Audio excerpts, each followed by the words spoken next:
Nekako me je Martina prosila, da naj se prvo kot prvo izmislim eno tako zelo poetično ime oziroma naslov za tole predavanje. Nekako sem se odločil, da bo ta zadeva izgledala tako, da je v bistvu en tako krovni naslov bil Kras, obljubljena dežela za metulje, v resnici pa bom, tako kot je že Martina povedala, predvsem govoril o vplivu lanskega požara na populacijo barjanskega okarčka, na populacijo, na kateri ves čas, že več let, že več kot 10 let, obdobno poteka monitoring populacije, tako da v bistvu smo imeli eno zanimivo srečo, v tem smislu, da sreča v nesreči, da so zadnjič monitoring naredili ravno leto pred požarom in zdaj smo mi to zadevo tudi ponovili, tako da imamo neposredne primerjave. In sicer metulji, kot sami veste, so zelo dobri bioindikatorji, razmeroma dobro so prepoznavni in so med tudi najbolj ogroženimi skupinami nevretenčarjev, v zadnjih desetletjih zlasti pa v zelo strmem upadu in zlasti ozko specializirane vrste so tiste, ki so najboljši bioindikatorji, ki se tudi najbolj hitro in pa najbolj odzivajo na raznorazne spremembe v okolju, in med njimi seveda je tudi en tak habitatni specialist, kot je recimo barjanski okarček. Tule vidite barjanskega okarčka na listu oziroma na grmu ruja, se pravi prav iz kraškega področja, iz naše zahodne Slovenije. Sicer pa moram najprej povedati za začetek, kako v bistvu smo si zastavili oziroma kako sem si jaz zastavil današnje predavanje. Pravzaprav moram za začetek povedati, da smo se začeli v naši skupini ukvarjati s to vrsto, predvsem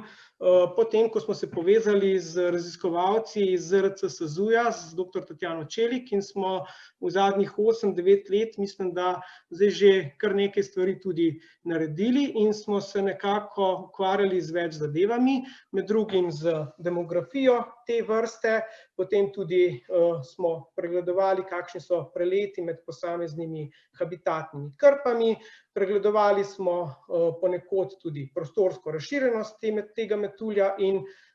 vedenje in deloma smo skušali tudi slediti sami ovipoziciji.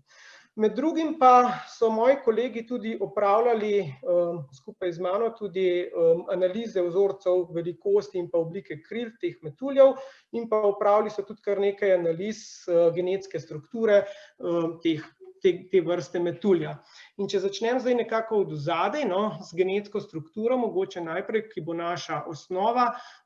so seveda bile uporabljene različne molekularne metode in nekaj teh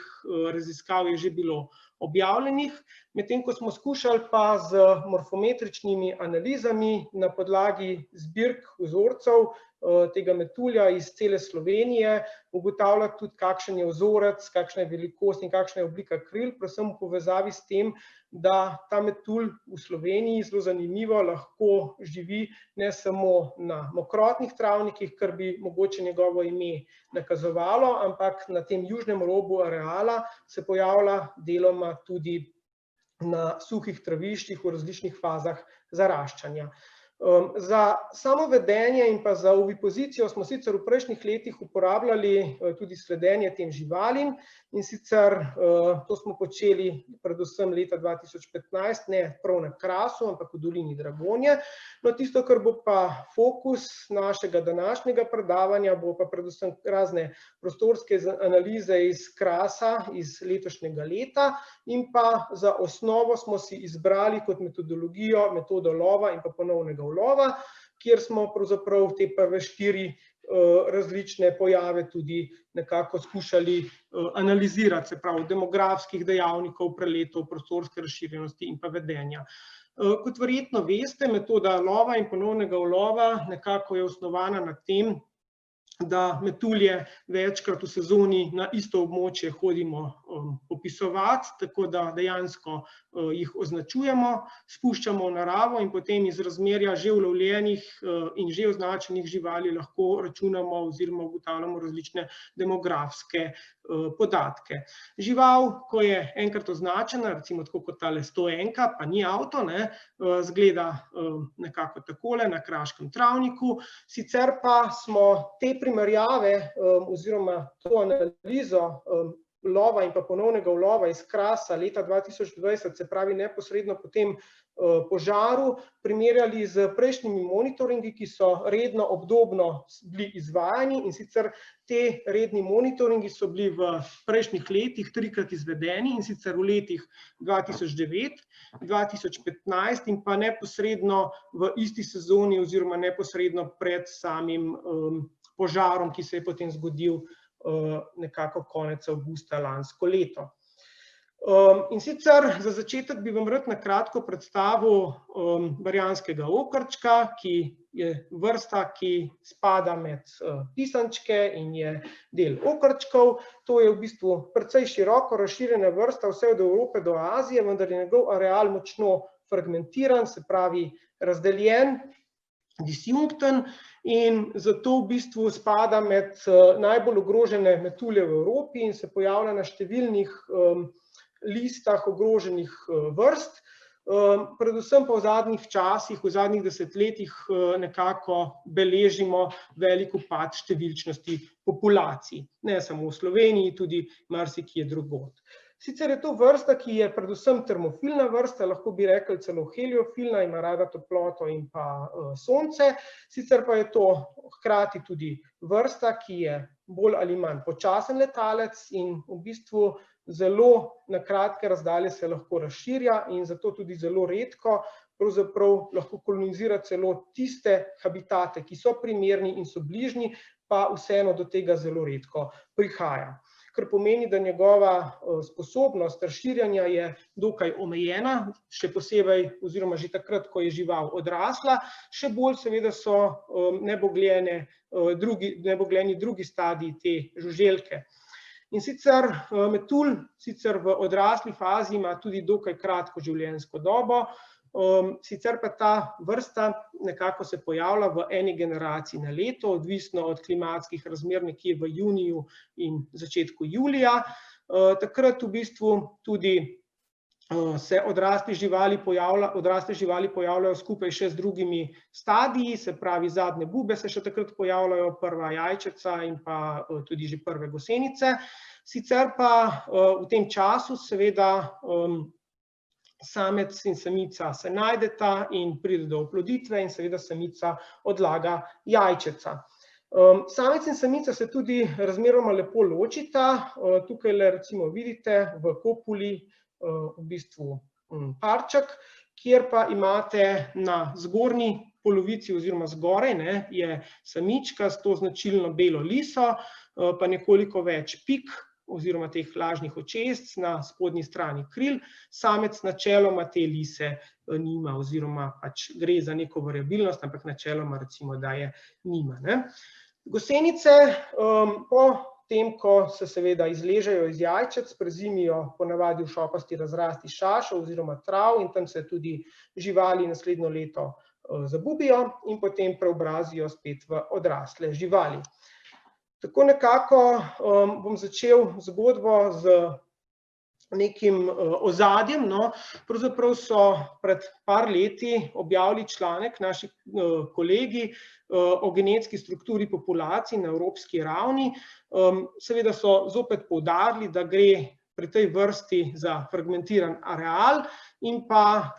so v bistvu ugotovili, da naj bi šlo, odvisno kakšno analizo oziroma kakšen tip markerjev so vzeli, da naj bi šlo vsaj za 3 ločene skupine in sicer te 3 ločene skupine so tudi geografsko določene, se pravi atlantska, ta oranžna, ki jo imate na zgornji slikici, potem zahodnoalpska, tudi francoska in preostale populacije, ki pa potem lahko tudi razpadejo na še dodatne podskupine. In sicer nekako so avtorji predvideli, da genetska divergenca oziroma glavni krivec za genetsko divergenco med populacijami na tej ravni so zlasti velika gorovja, v tem primeru Alpe na evropski ravni, ali pa izolacija z razdaljo na regionalni ravni. Ta sicer kasneje, ko je sodelavka Sara delala analizo na slovenskih populacijah, ni bila še popolnoma potrjena, vendar pa lahko povemo še 2 pomembni dva pomembna zaključka. Eden od teh je ta, da je območje Južnih Alp za to vrsto zelo pomemben refugij, se pravi ledenodobni refugij, in pa na drugi strani, da v bistvu so že tukajle avtorji nakazali tudi raznolikost slovenskih populacij, kar pa lahko vidimo na drugem najbolj mogočem modelu, ki prikazuje 8 skupin populacij, in znotraj tega imamo tudi populacije tako iz vlažnih travnikov, kot tudi iz suhih travišč, in vidimo neko nakazano variabilnost oziroma raznolikost slovenskih populacij. No, in na nivoju Slovenije so moji kolegi ravno tako, oziroma smo proučevali tudi genetsko strukturo populacij in smo nekako ugotovili, da 4 glavne v bistvu je na območju vlažnih travišč in pa barij, in pa ostala 3, ki so na suhih zaraščajočih se površinah, se pravi Goriška brda z okolico, Kras oziroma bolje rečeno severni in pa osrednji del Krasa in pa Istra, nekako so ločene enote, geografsko ločene, ki pa dejansko se tudi bolj ali manj ločujejo genetsko. Zvezdasta mreža haplotipov nekako že nakazuje na osnovi vseh vzorcev, da je pravzaprav šlo verjetno za nedavno ekspanzijo, se pravi, da je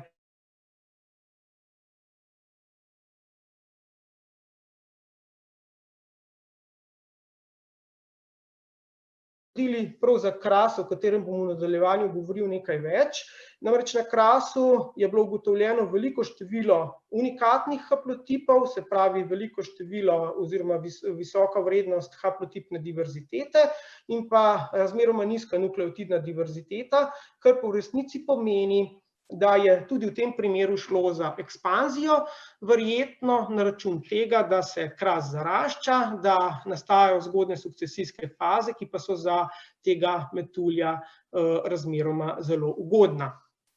No, in v zvezi s tem smo se tudi spraševali, če dejansko obstajajo kakršnekoli možne razlike med populacijami, ki naseljujejo vlažna travišča v Sloveniji, se pravi v tem primeru konkretno Ljubljansko barje z okolico,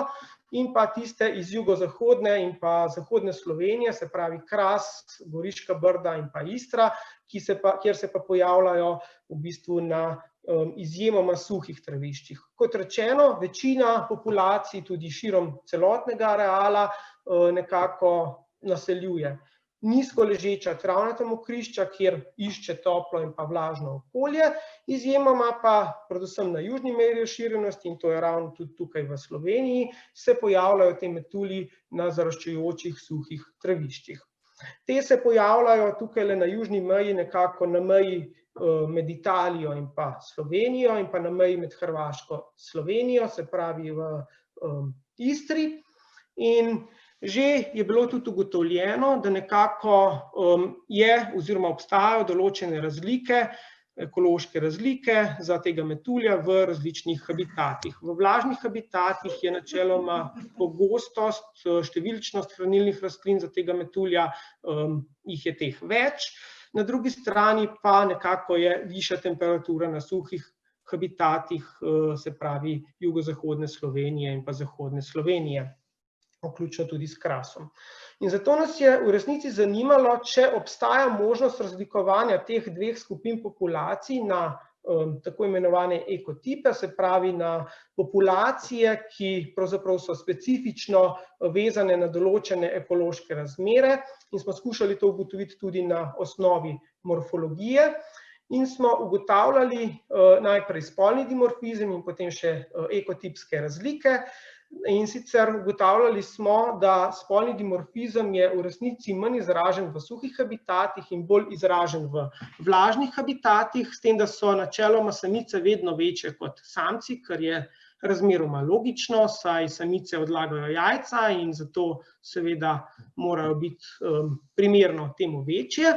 Na drugi strani pa smo ugotovili tudi razlike v tem, da imajo samci nekoliko krajša, širša krila, kar pa naj bi bilo boljše za manevriranje pri tem, ko samci patrolirajo, iščejo samice, in samice na drugi strani imajo nekoliko ožja in pa daljša krila. So bolj sedentarne, se pravi, se še manj gibljajo, kar je že itak značilno za celotno, za vso vrsto, ampak načeloma samice so še bolj sedentarne. Na drugi strani smo ugotovili oziroma ugotavljali tudi, kako je število očesc na krilih, na spodnji strani kril so očesca, in ugotovili smo, da je verjetno to povezano z obrambo med počitkom. Namreč samice, prosim. Te lahko samo zmotim, sem dobil informacijo, da če lahko malo počasneje zaradi prevajalke na drugi strani, ker te težko dohaja. Hvala. Se pravi, se opravičujem, se pravi, samice imajo na krilih načeloma več očesc, kar naj bi med počitkom pomenilo pomembno obrambno funkcijo, oziroma naj bi ta očesca imela obrambno funkcijo, tako da naj bi plenilec v bistvu napadal ta očesca, namesto da bi pikiral na samo telo, oziroma lahko imajo ta očesca tudi neko vlogo pri komunikaciji med obema spoloma. Na drugi strani smo tudi ugotovili, da na vlažnih habitatih imajo samice nekoliko relativno večja očesca, ker so bolj sedentarna in seveda, kadar počivajo te živali z zloženimi krili, se potem seveda ta očesca bolj vidijo. V suhih habitatih, kjer pa so očitno plenilstvu ali pa mogoče plenilstvu bolj izpostavljeni samci, ki so bolj mobilni, pa imajo tam relativno večja očesca sami samci. Res smo tudi z opazovanjem vedenja nekako na suhih habitatih v dolini Dragonje ugotovili, da obstaja neka razlika oziroma v vedenju, se pravi v deležu leta in pa deležu počitka med samci in pa samicami. Predvsem se to izkaže takrat, ko je zelo toplo, se pravi v opoldanskih in pa popoldanskih časih, so takrat samice bistveno bolj sedentarne, manj letajo in na drugi strani več počivajo. Med ekotipoma na drugi strani smo ugotavljali, da so razlike sicer manj opazne, vendar pa načeloma imajo predstavniki z vlažnih habitatov krila nekoliko večja kot tisti iz suhih habitatov, kar naj bi bilo povezano z abundanco, se pravi s pogostostjo in tudi s kvaliteto hranilnih rastlin. Na vlažnih habitatih načeloma vsaj ni načeloma problema z izsušitvijo teh hranilnih rastlin, zato smatramo, da bi lahko kvaliteta teh hranilnih rastlin bila večja. Kar se pa tiče oblike zadnjega krila oziroma oblike kril, pa smo ugotovili razlike med obema ekotipoma samo pri samcih in še to samo v zadnjem krilu. Spet v tej smeri, da na suhih habitatih, kjer so načeloma živali verjetno bolj mobilne, je pri samcih ta apeks oziroma vrh teh kril zadnjih še bolj zaobljen. Podobno smo ugotavljali razliko med ekotipoma tudi glede relativne velikosti očesc in ugotovili podobno že tudi v povezavi z predacijo in pa že omenjenimi lastnostmi, da na suhih habitatih imajo samci načeloma relativno večja očesca in obratno samice večja očesca na vlažnih habitatih. In preden se zdaj lotimo v bistvu konkretne problematike vezane na letošnje leto oziroma lansko leto in lanski požar, bi rad najprej predstavil problematiko nekako naravnih nesreč oziroma tudi naravo tega, kako te živali živijo. Veliko število vrst, med drugim seveda tudi ta naš barjanski okrček, živi v razdrobljenih habitatih, v obliki metapopulacij, se pravi lokalnih populacij, ki so vsaj deloma med seboj povezane, kar seveda nedvomno takoj povišuje tveganje za lokalna izumrtja. In seveda, večje, ko je število habitatnih krp, manjša je verjetnost izumrtja in obratno, večja kot je izolacija habitatnih krp, manjša je verjetnost kolonizacije teh krp od drugod, se pravi od sosednjih krp. In vse to seveda vpliva potem tudi na genetsko strukturo. Genetska struktura zlasti na Krasu, na kraških habitatih, kot sem že omenil, pri našem okrčku je izredno visoka, lahko pa v bistvu ta genetska struktura nekako je posledica lahko različnih učinkov, recimo ozkega grla ali pa učinka ustanovitelja, in to se lahko v evoluciji dogaja večkrat. Res je tudi, oziroma predvidevamo, da imajo manjše pa izolirane lokalne populacije tudi manjšo možnost dolgoročnega preživetja. In zato je lahko vpliv kakršnihkoli naravnih nesreč, ki so lahko sporadične motnje, ampak lahko kar velike, zato je ta vpliv lahko takrat usoden, če je populacija že dovolj majhna, če mogoče če niso dovolj diverzitetno bogati, se pravi, je lahko usoden vpliv teh naravnih nesreč. Zato se v bistvu moramo prizadevati, da bi načeloma tem vrstam omogočili mrežo primernih in pa tudi med seboj povezanih habitatnih krp, se pravi primernih za njihovo življenje, tako blizu, da lahko živali potem tudi med njimi prehajajo. No, ne glede na to, pa takoj po nastopu motnje, kakršnakoli že je, v tem primeru bomo govorili o konkretni motnji o požaru, seveda je ponavadi učinek na visoko specializirane vrste negativen in največji ponavadi ravno na tiste, ki so visoko specializirane, kot je recimo tudi barjanski okrček, medtem ko na drugi strani so lahko po taki motnji bolj generalistične vrste lahko v precejšnji prednosti. In sicer kar nekaj problemov, kar z nekaj problemi oziroma kar nekaj groženj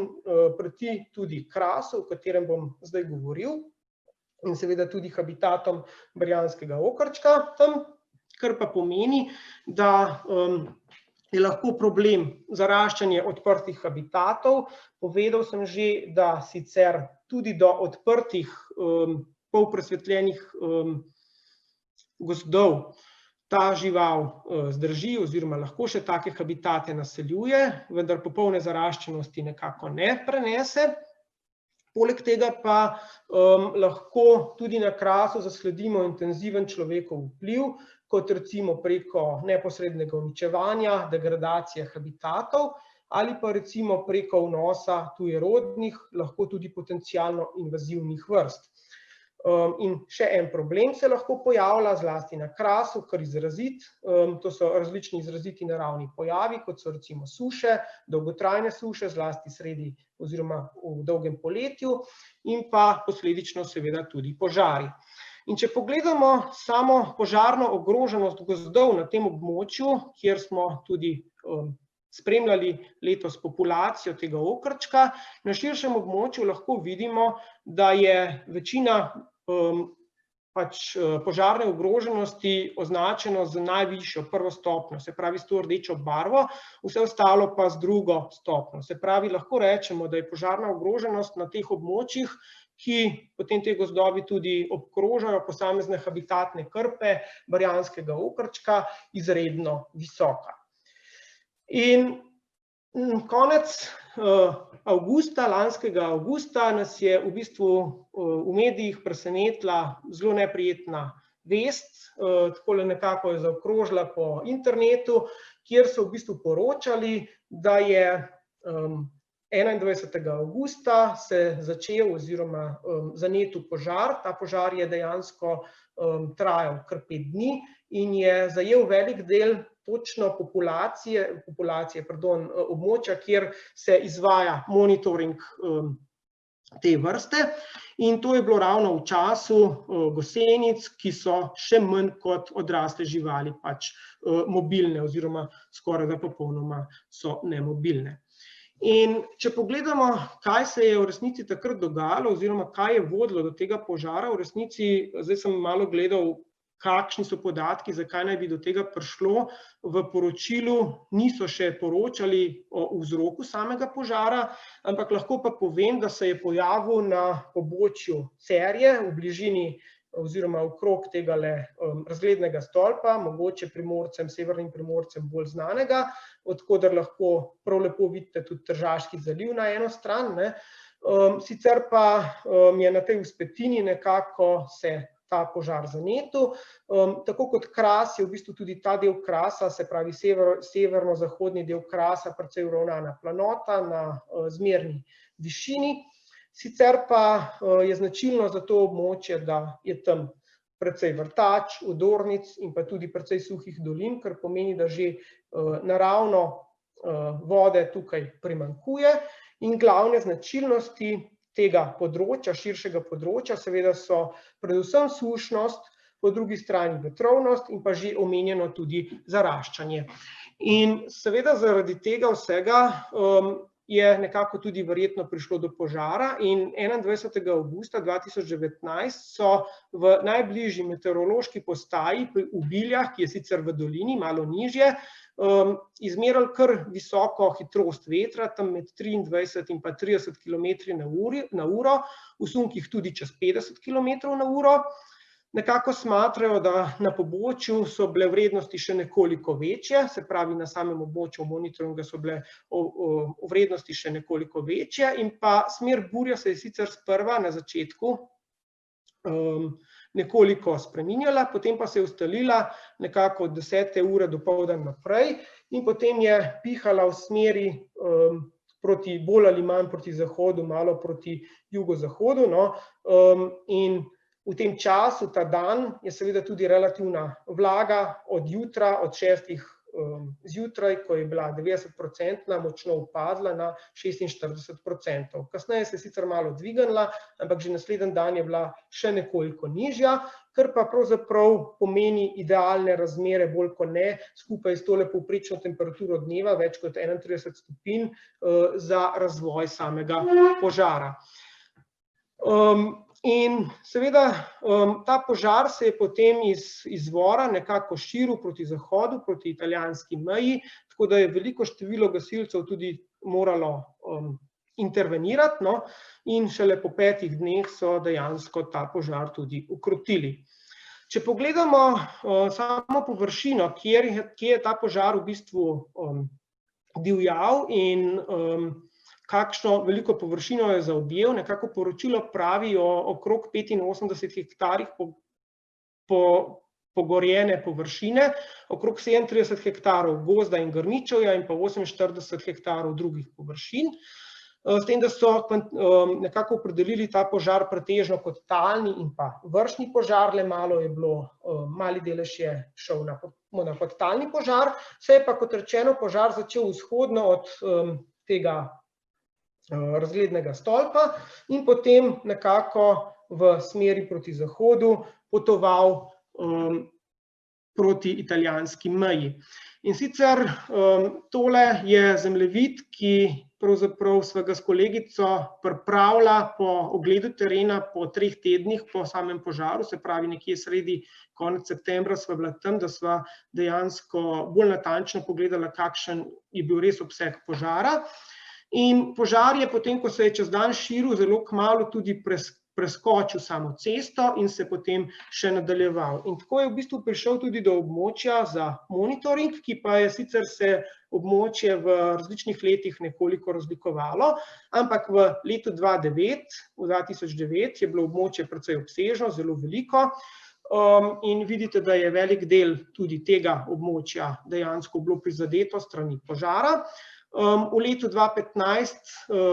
je bilo območje nekoliko zmanjšano oziroma precej zmanjšano, pa še vedno slaba polovica, lahko rečem, da je bilo prizadetega zaradi požara.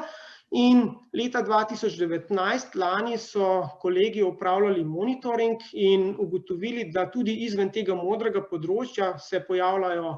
okrčki in so zato to površino, modro površino dodatno povečali za tele dele, ki so označeni z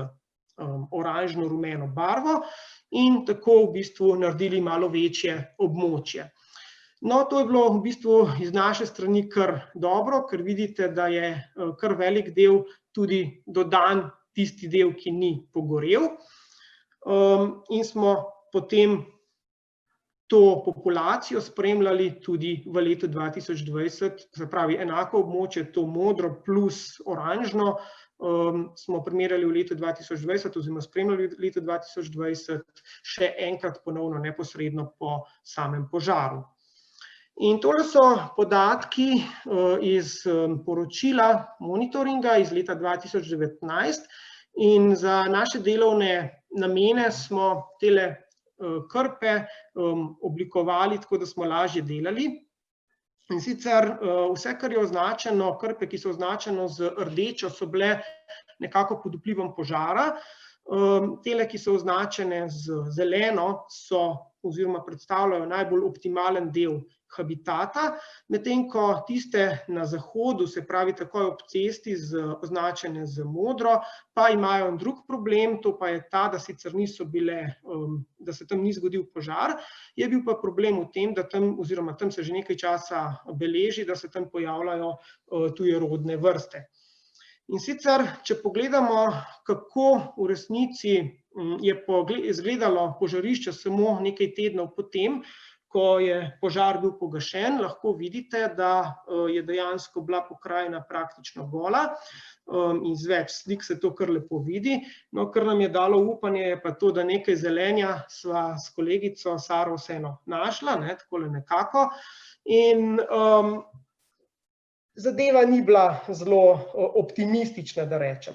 Naslednje leto, se pravi letos, junija 2020, je zadeva izgledala bistveno bolj zeleno, ampak vendarle še vedno vidite požgana drevesa, tako da še vedno seveda ta del požarišča ni bil optimalen. In če pogledamo tudi, kaj se dogaja oziroma kaj se je dogajalo z robom požarišča, se tukaj na teh fotografijah tudi lepo vidi, da so očitno gasilci, tudi tako pravi poročilo, po cestah delali, v bistvu skušali nekako ustaviti na cesti oziroma na cesti sami oziroma na poti požar. Na eni strani, tukaj na vaši desni, dejansko vidite del, ki je pogorel, na levi strani ceste pa mogoče sem kakšen ožgan grm, ampak v resnici na tem delu recimo ceste požar ni preskočil čez. Tudi tukaj recimo velja podobno. Sicer smo pa opazili na robovih samega požarišča tudi, da tako kot vidite tukaj v ozadju to požgano, je pač že del požarišča, medtem ko smo vmes ponekod našli tudi manjše zaplate, ki so potencialno bile primerne za samega barjanskega okarčka. In podoben primer je tudi na tej zadnji fotografiji, kjer vidite na levi strani te fotografije požarišče oziroma rob požarišča, desno od tukaj pa v bistvu smo potem kasneje v letu 2020 ugotovili, da je največji del populacije v okviru tega območja monitoringa tudi ostal. Mogoče bi tukaj še pokazal, kako izgleda ta optimalni del, ki je bil zdaj nakazan s puščico, se pravi v različnih fazah sukcesije je, ampak še vedno dokaj odprt in na teh traviščih, suhih traviščih je okarček se v bistvu dobro počuti. Sicer pa moram še povedati, da je bil pa še en del, ki sem ga že omenil, tudi malo problematičen in to je del, ki pa se zarašča, se pravi ta zahodni del z velikim pa jesenom, ki je lahko potencialno tudi invazivna vrsta. Ta včasih ali pa na nekaterih delih že kar velike sestoje tvori, sicer pa na nekaterih delih, bomo rekli, je še primeren habitat za samega okarčka.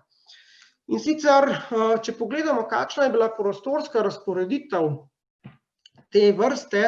v juniju in pa juliju leta 2020, najprej povem, da smo spremljali to populacijo, mislim, da 13-krat v ekipicah, tako da smo res prečesali celotno področje. Sicer pa se že iz zemljevida zelo lepo vidi, če vidite rdečo linijo, ki označuje rob požara oziroma rob vpliva požara, da pravzaprav velika večina nisem naredil analize, ampak lahko rečem, da več kot 90% vse populacije nekako, vsaj več kot 90% tega območja populacije nekako je bila najdena oziroma zabeležena osebkov izven požarišča. Na drugi strani pa smo našli samo 3 živali, to so tele 3 označene z rdečimi pikami na območju požarišča, kljub temu, da smo pač pogosto vzorčili in dejansko tukaj živali ni bilo. No, nekaj več upanja so nam dale tele manjše krpe, kjer pa so se pojavljale živali tudi na samem robu požarišča. To so tele pikice, ki so označene z rumenimi oznakami. Ne glede na to, pa smo skušali tudi čisto preliminarno prikazati, kako je dejansko sezonska populacijska dinamika v juniju in juliju leta 2020 potekala, najprej na tem širšem območju, se pravi ponovljenem širšem območju iz monitoringa iz leta 2019, kjer smo zabeležili 214 živali in od tega visok odstotek smo imeli tudi ponovnih ulovov. Nekako samci so doživeli vrh pred samicami, kar je značilno za to vrsto, in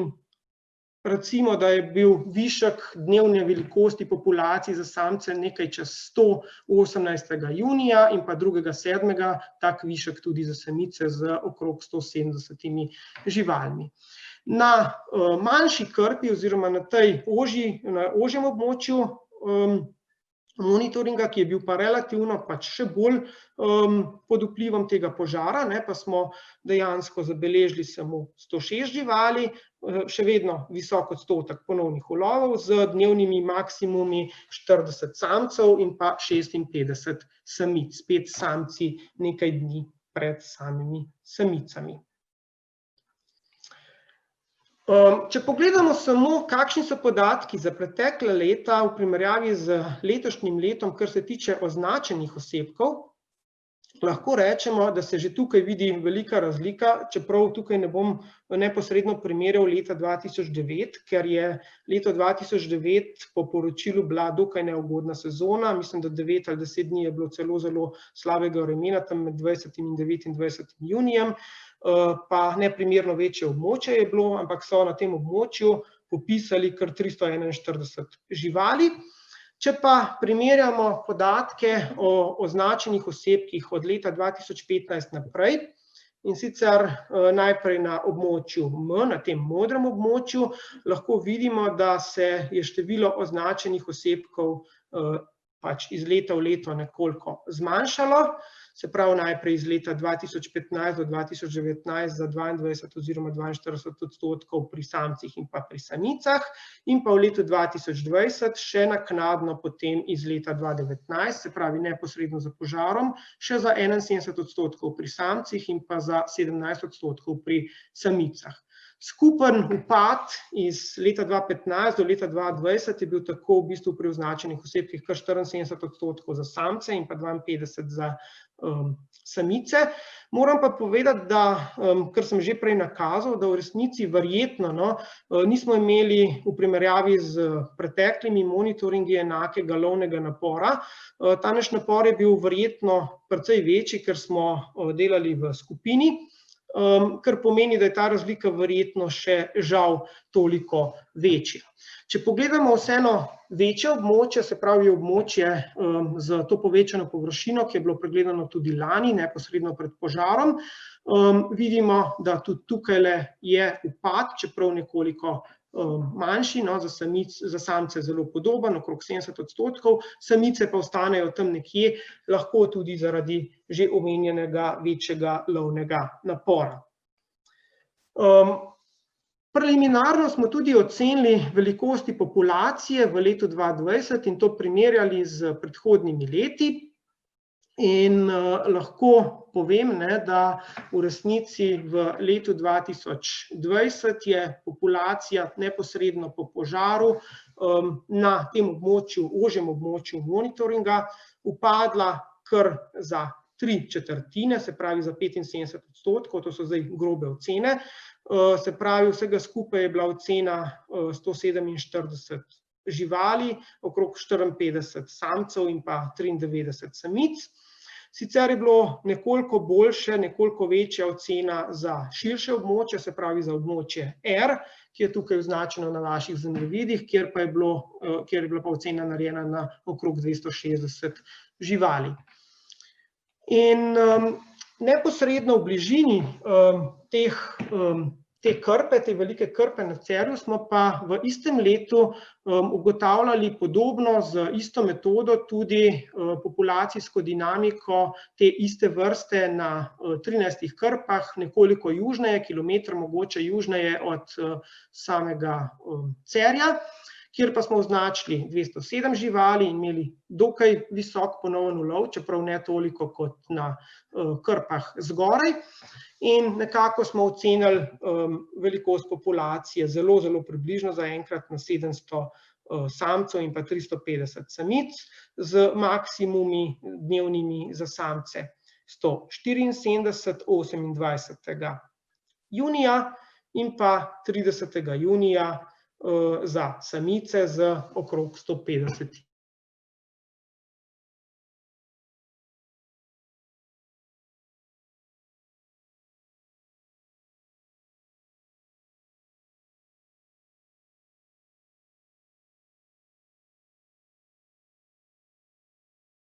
Delovnimi krpami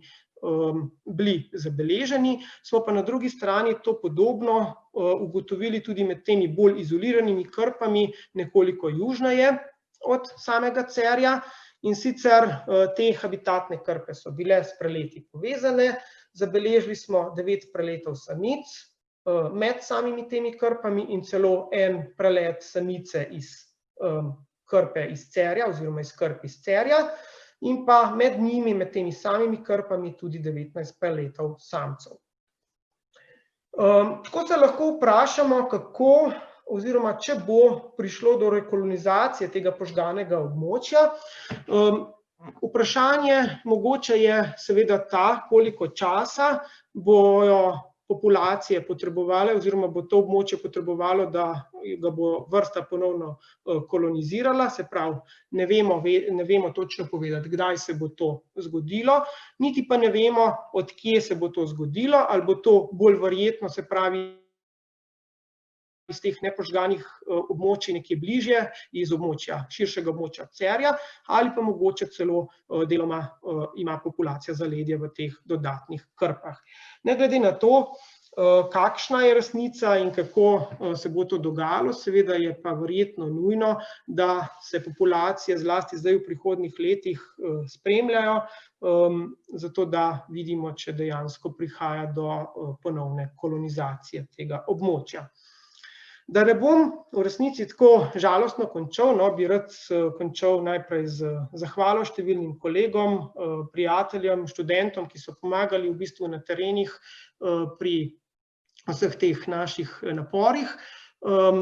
Pa bi rajš zaključil v bistvu z eno lepo slikico tega optimalnega habitata in zaključil z mislijo, da pravzaprav naj se tukaj vrsta tudi nadaljuje.